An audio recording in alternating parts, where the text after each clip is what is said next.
अस्सलाम वालेकुम दोस्तों, इनसाइड पे मौजूद फखर में खुश आमदीद। परवेज़ इलाही और इमरान खान अमली तौर पर एक दूसरे के आमने सामने आ गए हैं और मामला है शहबाज गिल का, जिस पर परवेज़ इलाही साहब ने इमरान खान साहब को चिट्टा कोरा साफ जवाब दे दिया कि भाई इस मामले पे मैं आपकी किसी किस्म की कोई मदद नहीं कर सकता। मैं और मेरे इदारे इस मामले में आपकी हदायत पर नहीं बल्कि वफाकी हुकूमत की हदायत पर अमल करेंगे। और परवेज़ इलाही साहब का ये कहना इमरान खान साहब के लिए एक वाज़ेह और दो टोक पैगाम है कि परवेज़ इलाही साहब की अलाइनमेंट इस वक्त इमरान खान साहब के साथ शायद इतनी ना हो जितनी अलाइनमेंट उनकी इस वक्त वहाँ पर है जहाँ पर अडयाला जेल है, यानी रावलपिंडी। और इस पैगाम ने इमरान खान साहब की मुश्किलात में इजाफा कर दिया, जिसके बाद इमरान खान साहब ने खुद इस मामले में इंटरवीन की और ख़ुद दो अपने लीडर्स को भिजवाया और उसके बाद उनकी आईजी जेल खाना जात के साथ मुलाकात हुई। आईजी जेल खाना जात को पैगाम दिया गया। आईजी जेल खाना जात की तरफ से भी इमरान खान साहब को चिट्टा साफ कोरा जवाब दे दिया गया, बल्कि यहाँ तक पैगाम दे दिया गया कि जनाब मुझे कानून ना सिखाएं, मुझे कानून का पता है और मुझे ये पता है कि मैंने कानून पर किस हद तक अमल करना है। जिसके बाद इमरान खान साहब ना सिर्फ गुस्से में आ गए बल्कि उन्होंने खुद सेक्रेटरी दाखिला पंजाब के साथ भी रब्ता किया और सेक्रेटरी दाखिला पंजाब ने भी इमरान खान साहब की बजाय परवेज़ इलाही साहब के मौक़िफ़ को इमरान साहब के सामने ना सिर्फ दोहरा दिया बल्कि ये भी कह दिया कि जनाब आप मुझे मैं आपके अहकामात का ताबे नहीं हूँ। अगर मुझे कोई हुक्म आपने दिलवाना है तो वज़ीर दाखिला से दिलवाएं या मेरे बॉस यानी चीफ मिनिस्टर पंजाब से दिलवाएं। और ये सूरत हाल ने इमरान खान साहब के तोते उड़ा दिए हैं, बल्कि बहुत सारी चीज़ें उनकी गुम कर दी हैं, जिसके बाद पंजाब के अंदर एक नई सूरत हाल डेवलप हुई। चौधरी परवेज़ इलाही साहब की तरफ से ये मौक़िफ़ क्यों इख्तियार किया गया? चौधरी परवेज़ इलाही साहब शहबाज गिल से इतने नाला क्यों हैं? और इमरान खान जो इस वक्त कोई कानूनी और आइनी ओहदा नहीं रखते, वो क्यों सरकारी अफसरान को बुलाकर अहकामात सादर कर रहे हैं? इस सारी सूरत हाल पर आपके साथ बात करूंगा, लेकिन उससे पहले बात करनी है पाकिस्तान तहरीक इंसाफ की तहलील के हवाले से डिक्लेरेशन पर। आपको याद है कि आज से कुछ दिन पहले मैंने एक वीडियो की थी जिसके अंदर मैंने आपको बताया था कि 3 दिन बाकी रह गए हैं और अगर इन 3 दिन के अंदर वफाकी काबीना ने इलेक्शन कमीशन ऑफ पाकिस्तान की तरफ से फॉरेन फंडिंग केस पर दिए जाने वाले फैसले पर अमल दरामद ना किया, वो declaration supreme court of Pakistan में नहीं भिजवाया, तो फिर इमरान खान साहब को तकरीबन एक क्लीन चिट मिल जाएगी और उसके बाद तहरीक इंसाफ पर पाबंदी के हवाले से किसी कार्रवाई को जारी रखना हुकूमत के लिए बहुत ही ज़्यादा मुश्किल हो जाएगा। मामला कुछ यूँ है इसमें कि कल वफाकी काबीना के इजलास के लिए एक 7 निकाती एजेंडा जारी किया गया और इस एजेंडे के अंदर तहरीक इंसाफ पर पाबंदी के हवाले से डिक्लेरेशन की मंजूरी एजेंडे में शामिल की गई। और आज वफाकी काबीना का इजलास था जो सुबह 10-11 बजे के करीब शुरू हुआ और इस इजलास के अंदर जो बाकी तमाम नकात थे उनके ऊपर गौर किया गया, लेकिन एक नुक्ता ऐसा था जिसके ऊपर ना गौर किया गया और ना ही आज़म नज़ीर तारड़ साहब जो वफाकी वज़ीर कानून हैं उनकी वजारत की तरफ से वो डिक्लेरेशन पेश किया गया, जिसका मतलब ये है कि वो डिक्लेरेशन ना तो आज एजेंडे पर शामिल था और ना ही वफाकी काबीना ने उस डिक्लेरेशन की मंजूरी दी। जिसके बाद कल का दिन बाकी रह गया है कि अगर कल वफाकी काबीना ने सर्कुलेशन समरी के ज़रिए भी अगर इस डिक्लेरेशन की मंजूरी ना दी तो फिर तहरीक इंसाफ के हवाले से कार्रवाई मुश्किल हो जाएगी। अब अगर हम देखें तो एक और चीज़ सामने आती है और वो भी बहुत ही ज़्यादा नुमाया है, क्योंकि जो मरीम नवाज साहिबा थी उनकी तरफ से जो कल एक ट्वीट आया था पेट्रोलियम कीमतों में इजाफे के हवाले से, वहाँ पर उन्होंने नवाज शरीफ साहब के नाम को कोट करके कहा था कि जनाब अगर तो हुकूमत इतनी मजबूर है तो मैं साथ नहीं दे सकता, और उसके बाद वो उठ के चले गए। अब इस किस्म के इम्कानात ज़ाहिर हो रहे हैं जिससे ज़ाहिर होता है कि नवाज शरीफ साहब ने PTI के हवाले से जो डिक्लेरेशन था इसको जल्द अज जल्द ना सिर्फ तैयार करने के लिए हदायत दी थी शहबाज शरीफ साहब को, बल्कि 48 घंटे के अंदर अंदर इस डिक्लेरेशन को मंजूर करके सुप्रीम कोर्ट ऑफ पाकिस्तान में दायर करने की भी हदायत दी थी। लेकिन आज 13-14 दिन गुजरने के बावजूद वो डिक्लेरेशन ना तैयार हुआ, ना मंजूर हुआ और ना ही वो सुप्रीम कोर्ट ऑफ पाकिस्तान में पेश हुआ। फिर इसका मतलब ये है कि जो कल मुस्लिम लीग नून का इजलास हुआ था वहाँ पर दीगर अमूर के साथ साथ ये वाला मामला भी असल में दरपेश था। नवाज शरीफ साहब का गुस्सा पेट्रोलियम प्राइसेस पे तो था ही, लेकिन उन्होंने जो बरहमी का इजहार किया वो इस डिक्लेरेशन को पेश ना करने करने पर किया, क्योंकि पेट्रोलियम प्राइसेस के ऊपर तो मिफ्ता इस्माइल साहब का मौक़िफ़ या किसी भी मौक़िफ़ को किसी भी हवाले से तस्लीम या मंजूर किया जा सकता था। ये भी कहा जा सकता था कि जनाब चूँकि 29 अगस्त को IMF ने हमें पैसे देने हैं, हमारा जो एग्रीमेंट है उसके ऊपर उन्होंने साइन करना है और साइन करके पाकिस्तान को $1.17 बिलियन की जो किस्त है वो अदा करनी है, लिहाजा हमारे लिए ये 15 दिन के लिए ये कड़वा घूंट पीना ज़रूरी है, क्योंकि इसके ज़रिए हम IMF को राज़ी कर सकते और इसके नतीजे में शायद नवाज शरीफ साहब उन पर इस हद तक बरहम ना होते। लेकिन चूंकि मामला डिक्लेरेशन का था और मजबूरी का इजहार किया गया, लिहाजा मेरी नज़र के अंदर ये जो मजबूरी थी ये डिक्लेरेशन के हवाले से थी। और फिर सवाल ये पैदा होता है कि आखिरकार शहबाज हुकूमत की इतनी कौन सी मजबूरी है, वो क्यों इतने बेबस और लाचार हैं कि PTI के खिलाफ या PTI की लीडरशिप के खिलाफ ना कोई कार्रवाई कर सकते हैं, ना ही किसी कार्रवाई का इख्तियार रखते हैं। और अगर वो किसी कार्रवाई का इख्तियार नहीं रखते तो फिर हुकूमत में रहकर इमरान खान का मुकाबला ना करने की जो हजीमत है ये फिर शहबाज हुकूमत को खुद बर्दाश्त करनी पड़ेगी, क्योंकि इसके नतीजे में नवाज शरीफ साहब हुकूमती अमूर से अगर अलग हो जाएं तो शहबाज शरीफ साहब तो बिल्कुल ही एक जिस तरह हम कह सकते हैं ना कि एक दरख्त से गिरे हुए एक मुरझाए हुए पत्ते की हैसियत इख्तियार कर लेंगे। जैसे पतझड़ के अंदर पत्ते गिरते हैं, हमें हवा आती है वो उनको उड़ा के ले जाती है, तो शहबाज शरीफ साहब तो किसी किस्म की कोई कैपेसिटी ही नहीं रखते। और अगर वो कैपेसिटी नहीं रखते और मजबूरियों का ही सामना करना है तो फिर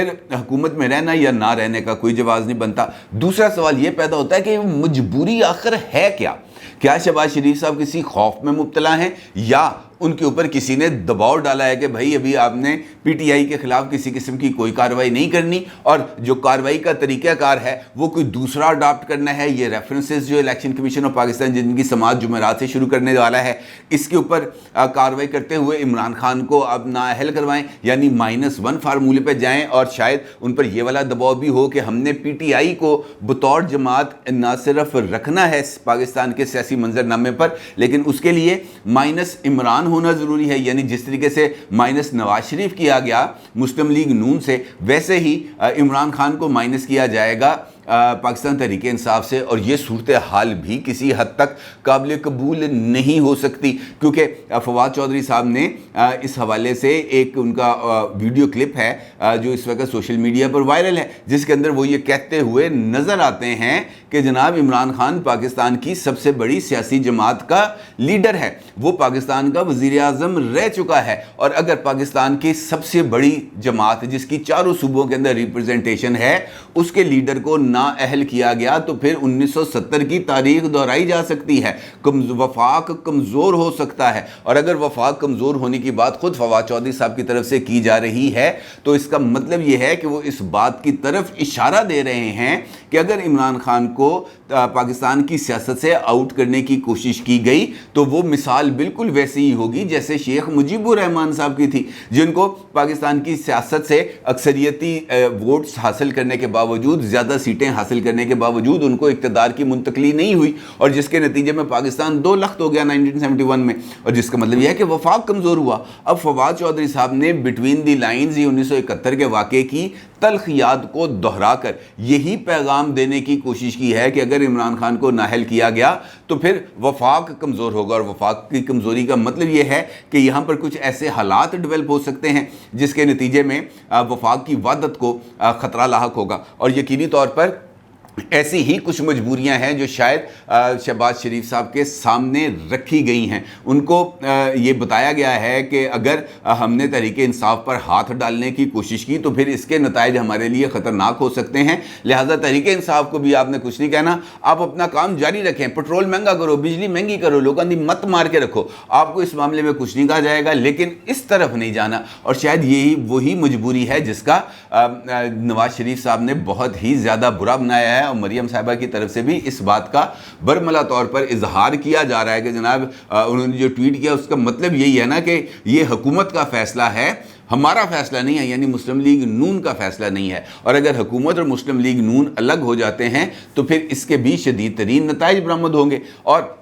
یہ ڈیکلیریشن اگر کل تک منظور نہیں کیا جاتا تو اس کے بھی بہت زیادہ سویر قسم کے نتائج برآمد ہو سکتے ہیں۔ اگر وزارت قانون نے اس ڈیکلیریشن کی تیاری ہی نہیں کی جس کے بارے میں بریفنگز دی جاتی رہی ہیں وفاقی کابینہ کو، وزیر اعظم آفس کے اندر اجلاس ہوتے رہے ہیں، نواز شریف صاحب کو بریفنگ دی جاتی رہی ہے، تو اگر ان بریفنگز کے اوپر ان طے شدہ امور کے اوپر فیصلہ نہیں ہونا تو اس کا مطلب یہ ہے کہ پاکستان تحریک انصاف کو ابھی بھی کسی نہ کسی لیول پر کسی نہ کسی طرف سے کوئی ایسی سپورٹ مل رہی ہے، یا حکومت کو پاکستان تحریک انصاف کے اوپر کوئی کارروائی نہ کرنے کا دباؤ ڈالا جا رہا ہے، اور یہ منظرنامہ یقینی طور پر بہت ہی زیادہ خطرناک ثابت ہو سکتا ہے۔ اس کا مطلب یہ ہے کہ کچھ ایک ایسی گیم پلان سامنے ہے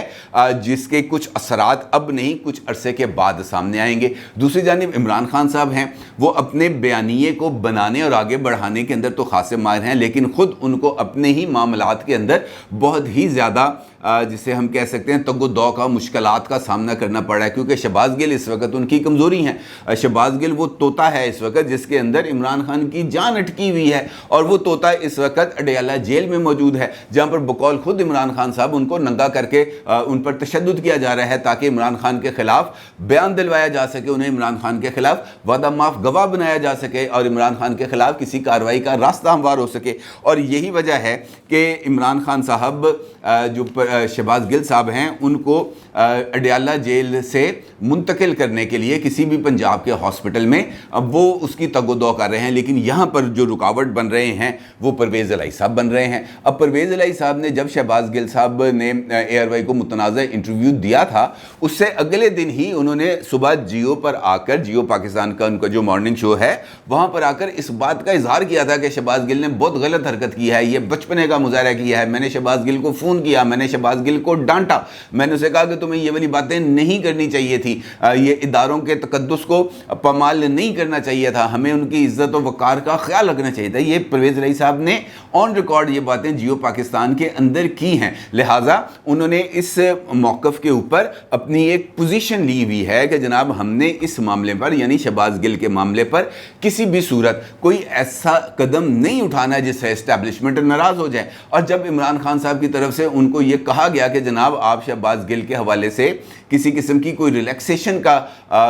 کوئی ارادہ باندھیں، انہیں کسی قسم کی ریلیکسیشن دیں، تو ان کی بات کو صاف طور پر انکار کر دیا گیا اور ان سے کہا گیا کہ جناب ہم نے یہ آپ کی بات نہیں ماننی۔ پھر فواد چودھری صاحب اور حماد اظہر صاحب کی طرف سے آئی جی جیل خانہ جات پنجاب سے رابطہ کیا گیا، ان کو بلایا گیا، یہ نہیں کہ ان کو فون کیا گیا، ان کو بلایا گیا، بلانے کے بعد ان کو یہ کہا گیا کہ جو شہباز گل ہے ان کو منتقل کیا جائے پنجاب کے کسی ہاسپٹل میں، جس پر آئی جی جیل خانہ جات نے فواد چودھری اور حماد اظہر کو اس بات کا جواب دیا کہ جناب یہ پنجاب حکومت کا، پنجاب پولیس کا ملزم نہیں ہے، یہ وفاق کا ملزم ہے، اسلام آباد پولیس کا ملزم ہے، ہم انہیں اپنے قواعد اور قوانین کے مطابق پنجاب کے کسی ہاسپٹل میں طبی معائنے کے لیے منتقل نہیں کر سکتے، اگر ہم نے ان کو منتقل کرنا ہوگا، ان کا طبی معائنہ کرانا ہوگا تو وہ اسلام آباد کے پیمز ہاسپٹل میں ہی ہوگا، اس کے علاوہ کہیں نہیں ہوگا۔ جس کے اوپر انہیں یہ کہا گیا کہ جناب آپ ہمیں وہ جو ہے قانون مت سکھائیں، ہم جو کہا جا رہا ہے وہ کریں، جس پر آئی جی جیل خانہ جات کا یہ کہنا تھا کہ جناب میں آپ کو قانون نہیں سکھا رہا، لیکن میں کوئی غیر قانونی حکم نہیں مان سکتا، اور اگر آپ یہ چاہتے ہیں کہ میں یہ والی جو بات آپ کر رہے ہیں اس پر عمل کروں تو میرے باس سے کہیں کہ وہ مجھ سے رابطہ کرے، اور باس کون ہے؟ پرویز الہی صاحب، اور پرویز الہی صاحب نے پہلے ہی اس پر معذرت کر دی ہے۔ ایسی ہی صورتحال میں جو عمران خان صاحب ہیں انہوں نے سیکٹری داخلہ پنجاب سے بھی رابطہ کیا، اور سیکٹری داخلہ پنجاب نے بھی ان کے احکامات کو ماننے سے صاف انکار کر دیا، اور ان کو یہ کہا کہ وہ ایسا ہرگز نہیں کر سکتے کیونکہ شہباز گل وفاق کے قیدی ہیں۔ اور ذرائع کا یہ کہنا ہے کہ عمران خان ان کا یہ انکار سن کر نہ صرف سیخ پا ہو گئے اور بلکہ ان کو دھمکی دی، ان سے کہا کہ اگر تم نے میری بات نہ مانی تو میں تمہیں نوکری سے برطرف کروا دوں گا۔ پھر اس کے بعد آئی جی پنجاب صاحب اس معاملے کے اندر انٹر ہوتے ہیں، اور آپ کو یاد ہے کہ زمان پارک میں مونس الہی صاحب اور آئی جی پنجاب کی मुलाकात हुई थी इमरान खान साहब के बाद, जिसके बाद आईजी पंजाब तो इमरान खान के रोबोट बन गए हैं। वो जिस किस्म की हदायत देते हैं वो रोबोट अंधाधुंध उसके ऊपर अमल दरामद शुरू कर देता है, क्योंकि रोबोट के अंदर ज़हन नहीं ना होता, वो सोचने समझने की सलाहियत नहीं रखता, वो तो सिर्फ अहकामात की पाबंदी करता है। मशीन होती है ना वो जो अहकामात दिए जाएँ, जो कमांड दी जाए, उस कमांड के मुताबिक उसने अमल दरामद करना होता है। फिर जनाब आईजी साहब भी इस मामले में मुतहरक हुए और आईजी साहब ने एडिशनल होम सेक्रेटरी को फ़ोन किया और फ़ोन करके कहा कि शहबाज गिल की मदद करें, मिस्टर एक्स से ऑर्डर मत लें। जिस पर आईजी पंजाब जो एडिशनल होम सेक्रेटरी थे उन्होंने कहा जनाब तुसी होम सेक्रेटरी नाल गल कर लो, मैं ਇਹਦੇ ਵਿੱਚ कुछ ज़्यादा रोल प्ले नहीं कर सकता। अब हो ये रहा है कि इस्लामाबाद पुलिस ये चाहती है कि शहबाज गिल को पिम्स यानी वो अपनी कस्टडी में लेना चाहते हैं, क्योंकि इस किस्म की खबरें थी कि शहबाज गिल को जेल के अंदर, अडयाला जेल के अंदर वीवीआईपी प्रोटोकॉल भी मिल रहा है और लिहाजा वो ये चाहते थे कि हम इसको ले जाएं इस्लामाबाद की टेरिटरी के अंदर, ताकि किसी किस्म की कोई पंजाब हुकूमत या कोई और इस पर मुदाखलत ना कर सके। इसी दौरान इमरान खान साहब की तरफ से एक वफ्त भेजा गया अडयाला जेल और उस वफ्त से कहा गया कि आपने शहबाज गिल से मुलाकात करनी है। जब वो वफ्त अडयाला जेल के गेट पे पहुंचा, लेकिन वहां पर उनके लिए दरवाजे नहीं खुले और ना ही उनको इजाज़त दी गई शहबाज गिल साहब से किसी किस्म की कोई मुलाकात की। और ये भी एक बहुत ही ज़्यादा इम्पॉर्टेंट मैसेज है इस वजह से कि जो अडयाला जेल है वो पंजाब की हदूद में आती है और अगर मुलाकात करवानी होती तो वो सेक्रेटरी दाखिला को परवेज़ इलाही साहब कहते हैं कि यार 4 बंदे आ रहे हैं, ज़रा मुलाकात करा दे शहबाज गिल ना, तो वो मुलाकात हो जाती। सुपरिटेंडेंट जेल को ही अगर पैगाम मिल जाता तो वो मुलाकात करा देता, लेकिन मुलाकात ना कराने का मतलब कुछ और है। इसका मतलब ये है कि शहबाज गिल साहब इस वक्त पंजाब की जेल में होने के बावजूद पंजाब में जो इंतज़ामिया है उसके तहत नहीं है और यही वजह है कि परवेज़ इलाही साहब ने इस मामले पर अपना हाथ रखने की कतई तौर पर माजरत कर लिया। उन्होंने कहा जनाब मेरे वास्ता कम नहीं है, ये जो कुछ होगा ये जिनका काम है वही करेंगे, अगर उनकी तरफ से कोई रिलैक्सेशन मिल जाए वेल एंड गुड, अगर नहीं मिलती तो फिर ये मेरे हथवस में काम नहीं है। और फिर उसके बाद ये जो अदालती कार्रवाई है उसका आगाज़ हुआ है और कल शहबाज गिल की जो FIRs हैं जो उनके ख़िलाफ़ दर्ज हुई हैं उनके इखराज के हवाले से, उनको ख़ारिज करने के हवाले से जो केस है वो एडिशनल सेशन जज इस्लामाबाद सुनेंगे और फिर इसके बारे में कोई फ़ैसला होगा कि जनाब ये कहाँ जा रहा मामला और कैसे हो रहा है। अलबत्ता ये जो इमरान खान साहब को इनकार किया गया है परवेज़ इलाही साहब की तरफ से और वज़ीर आज़म साहब की तरफ से ये जो PTI के ख़िलाफ़ डेक्लेरेशन है इसको पेश ना करने या इसको मंजूर ना करने का फ़ैसला किया गया है, ये दोनों ख़बरें बहुत ही ज़्यादा इम्पोर्टेंस की हामिल हैं और इनकी फ्यूचर पॉलिटिक्स के ऊपर बहुत ज़्यादा असरात मुरतब हो सकते हैं। अपनी राय का ज़रूर इज़हार कीजिएगा। आपका बहुत शुक्रिया। अल्लाह हाफ़िज़।